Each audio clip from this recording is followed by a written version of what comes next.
What's up, guys? Welcome back to another Cobra Axes and Allies video. Adding on to my building Global War 36. These are going to be my Axes nations.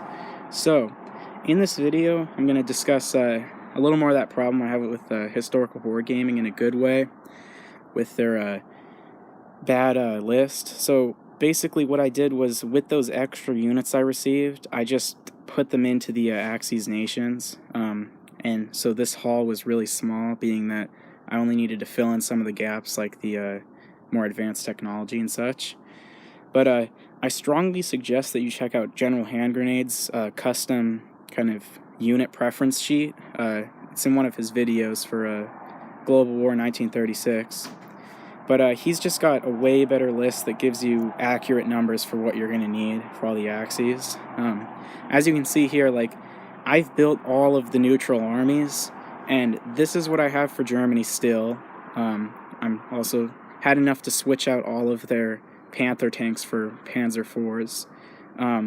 Here's all my Japanese pieces. Fleet carriers, light carriers, the transports I'm using, the original Axes and Allies heavy bombers. And then here's Italy, which I'm using the original Axes and Allies tanks as their heavy tanks, which I think are British Challenger 2s from the end of the war, but you're not supposed to know about that. Yeah. But, kind of funny how they use out-of-date technology, or future technology for the original Axes and Allies game. For their advanced mechs, I'm just using Kangaroo-style Panzer IVs. These don't actually exist in real life, I'm fairly sure. But I guess it kind of makes sense that they would improve their mechs by making them just a cheaper tank retrofit. But just kind of a terrible parts list, being that I have all this to spare. But check out General Hand Grenades. It's really good. So first up, we have the Dutch infantry that I'll be using as my militia for all the countries. I went over this in the last video. They're pretty nice overall. The mountain infantry, I'm also going to be using these as my German black shirts and my Italian brown shirts. Wait, other way around. Yeah. Yeah, they're pretty nice too. I like the cloth caps and everything. These are another nice sculpt. These are the Panzer Grenadiers for my Germany and Elite Marines for Japan. Nice Panzerfaust backpack, and I really like the attention to detail in having the rifle slung over his shoulder, so it's not like he's just running around with a one-shot weapon. These are the Japanese airborne that I'll also just be using for all of my airborne infantry. They just have a good sculpt and everything. They have a German gun, so yeah, but I like all the detail on their backside. It's pretty nice. These are Russian pre-war infantry, which I'll be using as my Marines. They have a really similar sculpt to German units. Their heads turn the other way. But I really like how the poses on these are. Like, they can be running sideways like this, or if you face them towards an enemy, they still look like they're kind of in a ready-to-battle pose. So they're all good all around. This is the German advanced mech, which is called the Koztech mech. These are pretty nice. I like the hollowed-out interior. These are America pieces and pretty expensive, 5 for $345. Same with these Japanese advanced mechs. I really like these in real life. They just have a cool, unique look to them with the side-mounted driver cab. Yeah, I know that they didn't actually like to use these a lot because they were slower in real life, but pretty much just a better mech overall in the game. These are my German heavy tanks, just using the Tigers from Global 41, just because they were the cheapest version I could get, with them being Japan.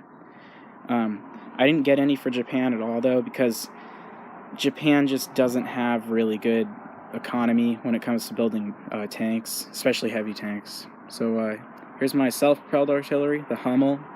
I really like the sculpt on this. You can definitely tell that it's kind of like a retrofitted Panzer IV with the base and the suspension and everything. Attention to detail, I guess. Really nice hollowed-out interior. You can just imagine all the guys running around inside of there, reloading the gun and getting ready to take out some enemy tanks. These are the heavy artillery I'll be using from Axis and Allies 1914. I didn't get the Mauser just because I thought I could play 1914 with these as well, so they kind of work as heavy artillery in one game and regular artillery that's all painted up in another game.